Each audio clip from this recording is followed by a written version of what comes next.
Rain drummed against the windows of Café Aurelia, streaking the glass like tiny racing tears. The city outside bustled in its usual rhythm, cars splashing through puddles, umbrellas floating like dark balloons, and streetlights glowing through the misty air. Inside, however, everything felt still. A young woman sat at a corner table, clutching a small baby to her chest, her foot tapping anxiously on the floor. Maya, 24, looked both delicate and determined, a mixture of quiet strength and weary vulnerability. Her son, Ion, 1 year old, slept against her shoulder, tiny fingers curled into her collar. His soft breaths warmed her neck. To everyone else, he was just a baby. To her, he was her whole world. Maya glanced at the time on her cracked phone screen for the 10th time, 5 minutes late. Her heart fluttered uneasily. I shouldn't have come, she whispered to herself. This was her first blind date ever, set up by her annoying but well-meaning best friend, Zara. Go, Maya, remember you're still a woman, not just a mom. Zara's voice echoed in her head. Maya sighed. Being a mom didn't bother her, she was proud of that. What bothered her was the fear of being judged for it. Because she had been. Many times. She smoothed her faded blue dress, trying to flatten wrinkles that refused to disappear. Her hair was in a messy bun. Not fashionably messy, but practicality messy. Her shoes were old, and the diaper bag hanging from her chair looked like it had survived a war. Please don't cry, baby, she murmured, gently rocking Ion. She had almost cancelled. Her babysitter backed out last minute, again. And she couldn't afford another one. She could barely afford the tea she planned to order. She had rehearsed what she would say if the guy got upset seeing the baby. I'm sorry. You can leave. I understand. But each time she imagined saying it, her heart squeezed painfully. Because deep down, she didn't want him to leave. She didn't want to be alone forever. She didn't want to always feel like she was too much work to love. A bell chimed as someone entered the cafe. Maya looked up, and froze. A tall man, dressed in an impeccably tailored charcoal suit, stepped inside. His sharp jawline, confident shoulders, and intense dark eyes made half the cafe turn to look. He shook rain from his hair and scanned the room. She recognized him from the small profile photo Zara had shown. Adrian Hart. He was handsome, intimidatingly so. Her breath caught. He spotted her. Their eyes met. Something unreadable flickered in his gaze. Surprise, curiosity, and something gentler. He started walking toward her. Maya stood quickly, flustered, nearly waking Ion. When he reached her, she blurted before he could speak. Sorry. I brought my baby. There it was. The truth, thrown like a desperate shield. Her voice trembled despite trying to sound casual. The babysitter canceled last minute and I couldn't. I didn't want to cancel on you but I also didn't want to lie and... Adrian lifted a hand, gently stopping her panicked ramble. You don't ever have to apologize for being a mother. His voice was calm, warm, no hint of irritation. Maya blinked. She expected annoyance, confusion, disappointment, not kindness. He glanced down at the sleeping baby. Instead of stepping back, he leaned slightly closer, lowering his voice. What's his name? Ion, she whispered, stunned. He smiled, genuinely. Hi, Ion. Her throat tightened unexpectedly. A feeling of warmth spread through her chest. No man had ever greeted her baby first. People often looked at Ion like he was an inconvenience, a complication. But this man, he knelt a little, as if acknowledging a tiny king. When he looked up again, Maya was already blinking away tears she refused to let fall. They sat. Maya clutched her menu like a lifeline. I'll just have tea. Hot. Cheapest one. She stopped, embarrassed. Adrian smiled softly. I'll have the same. She looked at him skeptically. A billionaire didn't drink cafe tea. He probably bathed in imported lavender water and drank $500 coffees. So, what do you do? She asked shyly. He answered casually. I run a company. She nodded, unaware she was sitting across from one of the richest men in the city. That sounds fancy. Must be nice. She laughed awkwardly, then sighed. I work 2 jobs. Receptionist during the day, cashier at night. It's exhausting. It must be, he said gently. Raising a child and working that much, you're incredibly strong. Her chest tightened again. Compliments weren't common in her life anymore. Mostly criticism or pity. Just then, Ion stirred and started fussing. Panic shot through her. Oh no. Not now. Shush baby. Please. She began bouncing him frantically. I'm so sorry. He's hungry. I just need to. Adrian held out his arms. May I? Maya blinked. What? He nodded toward Ion. Let me help. She hesitated, heart racing. Trust didn't come easy, but something about his steady gaze made her nod. Slowly, she passed Ion to him. Adrian held the baby like he had been doing it his entire life, secure, gentle, natural. Ion blinked up at him, then smiled. Maya's jaw literally dropped. You're amazing. He chuckled. I had a younger sister. Changed more diapers than I cared to admit. She laughed, a sound she barely recognized anymore. Light, free, real. For the first time in months, she felt seen. Not as a burden, not as a tired single mother.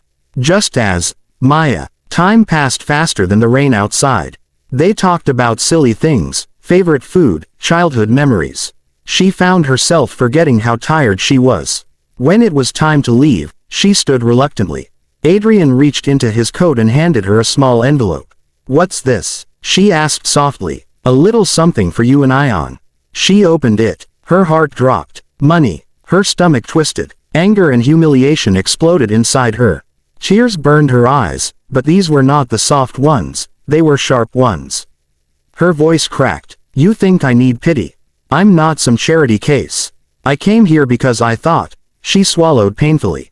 Forget it. Maya. Wait, he began, shocked. But she turned and walked out, holding Ion tightly. Cold rain soaked her dress. People stared. She didn't care. Her chest ached so deeply she could barely breathe. Behind her, Adrian stood frozen, hurt written across his face. He whispered into the quiet cafe air. It wasn't money, but she was already gone. The rain hadn't stopped since that evening, as if the sky itself felt Maya's heartbreak. 2 days passed. 2 long, restless days where her mind replayed the cafe moment over and over. Why had she reacted like that? Why did she feel so embarrassed, so small? Ion babbled in his crib, but even his joyful noises couldn't lift her mood. She tried to distract herself with chores, work calls, laundry, yet every quiet moment pulled her thoughts back to him. Adrian, his sincere eyes, his gentle hands holding her son. The way he listened, really listened, when she spoke. It wasn't just a date. It felt like a crack of sunlight in her storm-filled life. But the envelope, she misread it, right? Or maybe she didn't. Rich people wouldn't understand her pride, her struggle, her dignity. She didn't want charity. She didn't need saving. Or at least she wanted to believe that. She placed Ion in his stroller and sighed. Mama made a mess of things, didn't she? A soft knock echoed through the apartment. Her heart froze. Nobody visited her. Nobody knocked. Nobody searched for her. She approached the door cautiously, peeking through the peephole. Her breath hitched. There he was, Adrian, standing soaked in rain, hair dripping, holding a stuffed bunny in one hand and a small cake box in the other. Clothes clinging to him like he hadn't cared to grab an umbrella. Maya's fingers trembled as she opened the door. Adrian, she whispered, stunned. What? Why? How did you? He exhaled shakily, voice soft but firm. You left before I could explain. She swallowed hard, shame warming her cheeks. I know what you thought, he interrupted gently. And I'm sorry you felt that way. But I would never insult you. He held out the envelope again, the same one she'd thrown away in fear.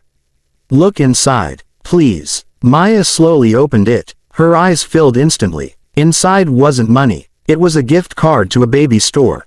And a handwritten note, greater than, for the tiny superhero and his brave mom. Sometimes strong people deserve help too.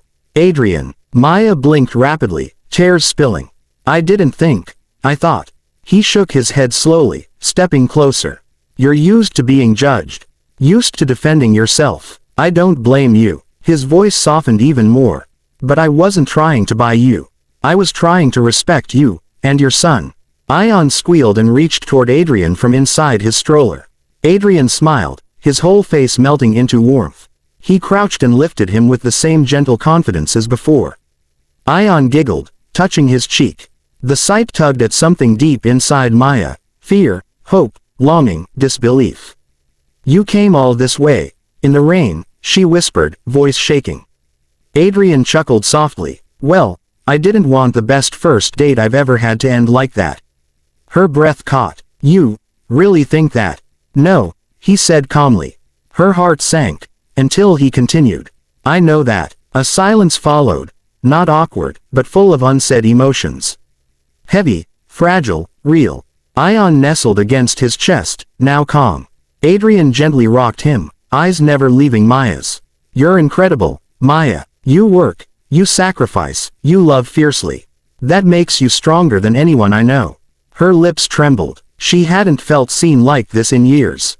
Maybe ever. "I'm not used to help," she whispered. "I'm scared of it." "I know." He stepped closer. "Let me earn your trust." Slowly, patiently. Then, softly, "I don't care that you have a child. I care that you had the courage to raise him alone." A tear slipped down her cheek, and she quickly wiped it. He held out the cake box. "Peace offering. And the bunny is for Ion." Thought he deserved a friend. Maya smiled through tears. "You didn't have to do any of this." "I wanted to." She hesitated, voice trembling. "Why me?" "Because you're real." His gaze held hers with quiet intensity. "Because you didn't care about who I was. Because you choose love over comfort. And because your son smiled at me, that's priceless."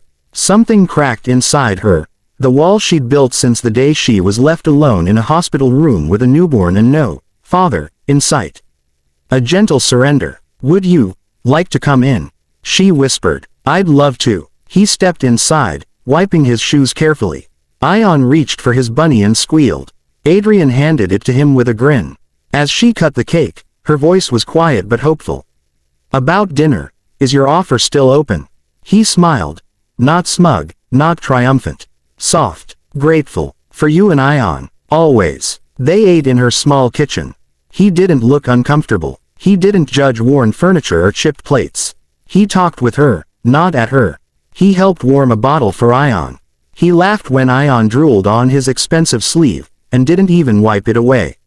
Comfort settled in the room like warm sunlight through curtains. Later, as he prepared to leave, he paused at the door. "I'm not going anywhere, Maya. I'm not used to people staying," she whispered. "Then let me change that." He took her hand, softly, asking permission, not demanding. Her fingers curled around his. Ion babbled loudly, and they both laughed. "Tomorrow?" he asked. She nodded. "Tomorrow." And as he left, turning once more with a soft, hopeful smile, Maya held Ion close and whispered, "We're not alone anymore, baby." For the first time in a very long time, her heart felt light. Not because a billionaire showed up, but because a good man saw her, really saw her, and didn't run. Some miracles don't arrive with fireworks. Sometimes they knock softly, dripping rain, holding cake and a stuffed bunny.